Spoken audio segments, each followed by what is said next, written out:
Aku tak pernah nampak Mama jatuh terduduk sampai hari Babah beritahu dia nak kahwin lagi.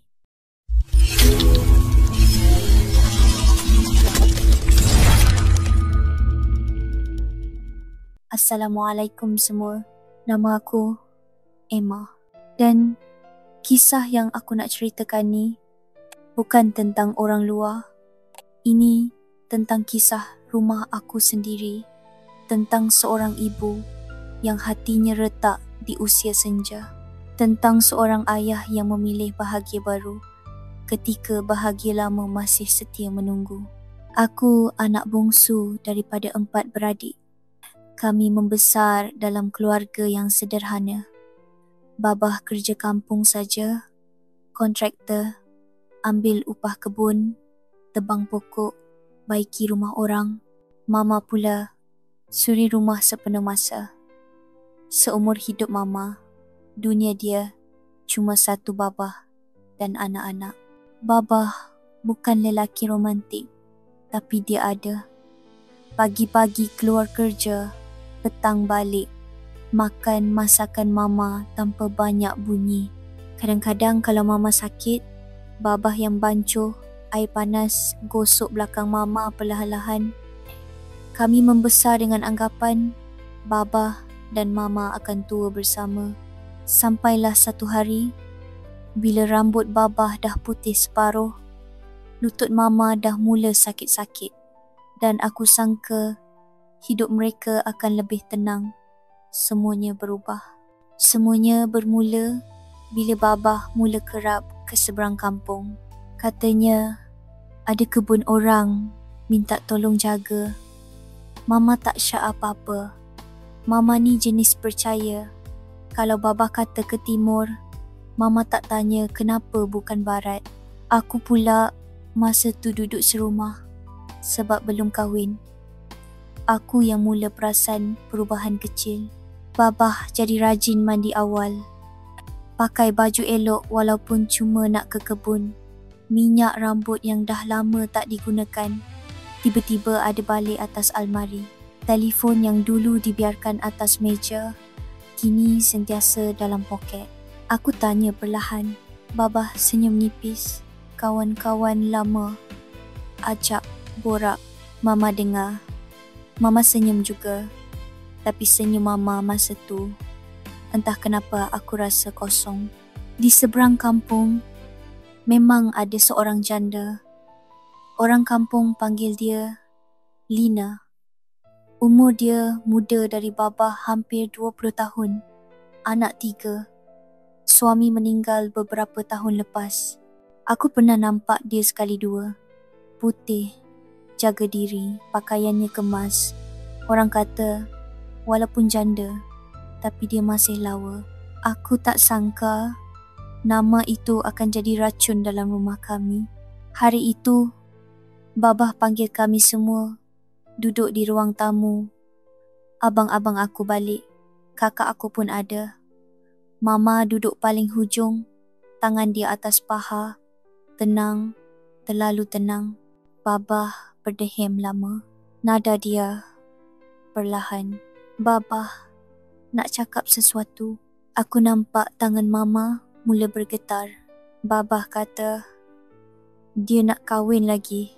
Ayat tu jatuh dalam rumah kami, macam batu besar jatuh atas lantai kayu. Tak ada siapa bersuara. Mama pandang Babah lama. Lama sangat. Lepas tu, Mama tanya satu soalan saja. Kenapa? Babah jawab, dia perlukan teman. Dia tak nak hidup sunyi. Katanya Mama selalu sakit, selalu penat. Katanya dia cuma nak tolong seorang janda yang susah. Aku dengar Mama ketawa kecil. Ketawa yang menakutkan. Selama ni, aku ni apa? Suara Mama perlahan tapi tajam. Babah tak jawab. Hari itu, Mama tak menangis. Mama masuk bilik, tutup pintu. Kami dengar bunyi barang jatuh. Tapi Mama keluar semula, muka dia kosong. Tak merah, tak basah, tak ada air mata. Kami ingat Mama kuat. Kami silap. Sejak hari itu, Mama berubah. Mama masih masak, masih basuh baju Baba, masih sediakan kopi pagi. Tapi, semua dibuat tanpa suara, tanpa tegur, tanpa senyum. Baba pula makin kerap ke seberang kampung.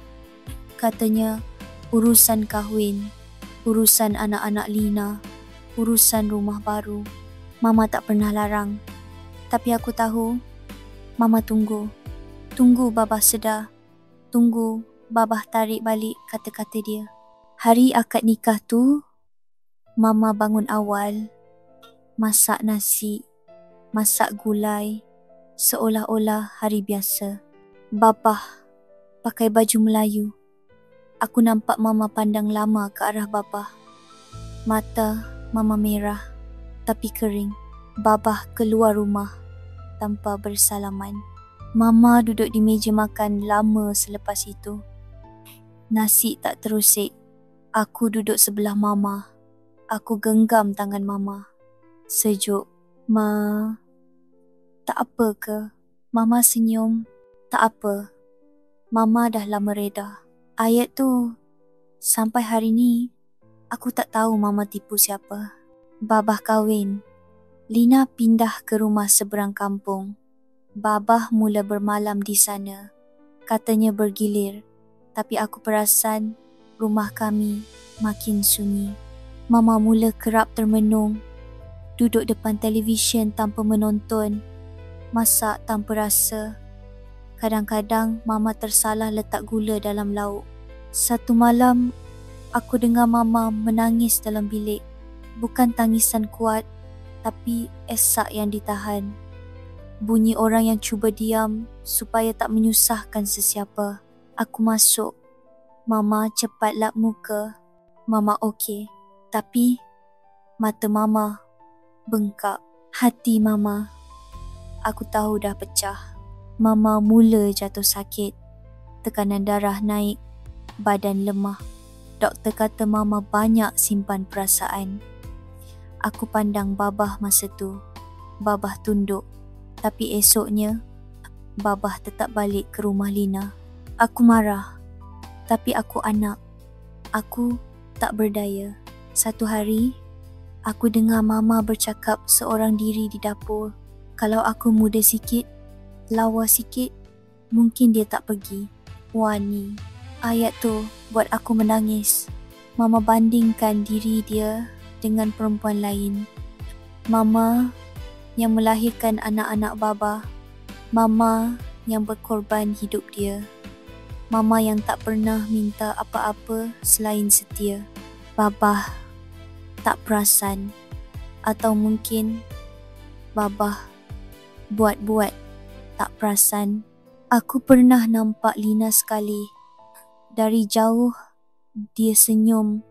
Senyum orang yang dapat apa yang dia nak. Anak-anak dia berlari-lari. Babah pegang tangan anak kecil tu. Aku terasa bukan cemburu, tapi hibah. Sebab tangan yang sama pernah pegang tangan aku masa aku kecil. Tangan yang sama pernah usap kepala Mama. Masa berlalu, Mama makin diam. Kadang-kadang Mama lupa makan. Kadang-kadang Mama lupa mandi. Aku yang uruskan. Satu malam, Mama tiba-tiba bersuara. Emma, Mama tak marah Baba. Aku pandang Mama, tapi Mama kecewa. Ayat tu lebih sakit daripada marah. Mama kata, dia tak kisah dimadukan. Tapi cara Baba buat Mama rasa tak berguna. Macam barang lama yang ditukar bila jumpa yang baru. Baba mula jarang balik. Bila balik pun, singgah sekejap. Mama sambut seperti biasa. Tapi aku tahu, setiap kali Babah keluar pintu, sebahagian hati Mama ikut keluar. Suatu pagi, Mama jatuh pingsan di dapur. Aku panik. Kami bawa Mama ke hospital. Doktor kata badan Mama terlalu lemah. Emosi Mama runtuh. Babah datang lewat.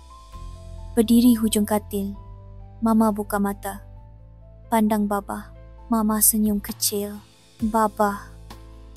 Babah genggam tangan Mama. Kali pertama, aku nampak air mata Babah jatuh. Tapi semuanya dah terlambat. Mama tak mati. Tapi, Mama tak kembali jadi Mama yang dulu. Mama jadi senyap. Senyap yang kosong. Senyap orang yang hatinya dah mati perlahan-lahan. Babah masih hidup dengan dua dunia. Tapi aku tahu, satu dunia yang dia tinggalkan tak akan sama lagi. Hari ini, Mama duduk di rumah, menunggu hari. Babah sesekali balik. Mama layan seperti tetamu.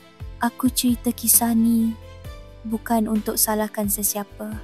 Aku cuma nak cerita bagaimana seorang ibu boleh hancur bukan kerana orang ketiga semata-mata, tapi kerana cara orang yang dipercaya memilih untuk melukakan.